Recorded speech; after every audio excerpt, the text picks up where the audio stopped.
Vola Spaces number 5 is called Rapid Repeat, and it's really about tremolo. Now, tremolo is something that some people don't like. A lot of people don't like it. They say it's very tiring.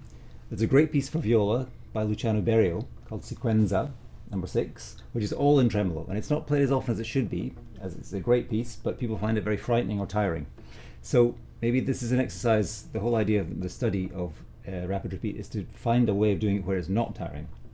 Now, the secret is to do it as far down the arm as possible. Obviously, if you're going to shake, this is very tiring. You want to move the movement as far down as possible, and actually have a little shaking in the wrist is the nicest way to do it when it's not too loud. And so that's why when the piece begins, it begins with these accents, because my idea was to throw the wrist down and let it shake like that. And then after a while you learn to keep the shake going, and then you learn to do it with the bow in your hand, and then you learn to do a... So every time there's an accent in the piece, it's a relaxation. Because what saves you in tremolo is always changing where you are, doing something very irregular. Tremolo should not be irregular.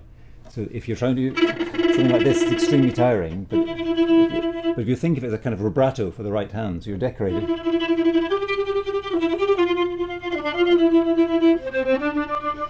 If you're a mandolin player, that's the way you play. You have to tremolo. So the idea in this is to use the bow as a kind of plectrum. So to find something interesting to do with it. So that was my idea in tremolo. A couple of things I should explain about the piece. One is you tune the C string down to B flat for this one.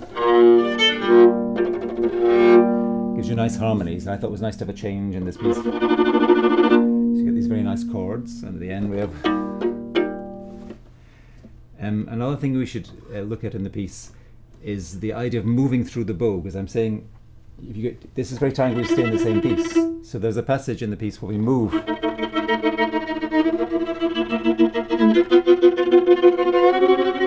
It's nice to practice this.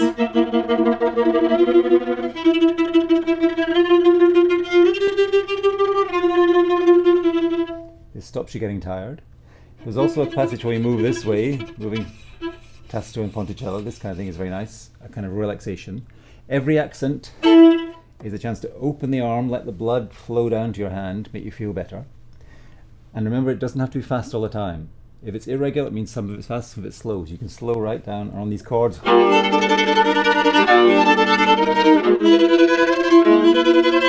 can really take the time to make them sound and relax into it. The last thing I want to explain is the thing at the end called flying tremolo. This is a tremolo on 2 strings, and the idea is to bounce a little. And actually the idea is that it's like a ricochet, which is this, but then keeping it going. So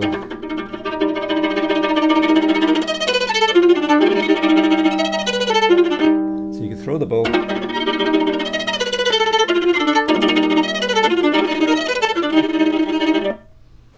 And the last thing I want to explain is this strange thing at the end when we're playing this chord.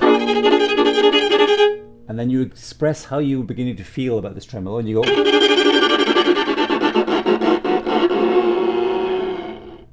You try and make it sound like your muscles feel. A real winding down, and there's the relaxation.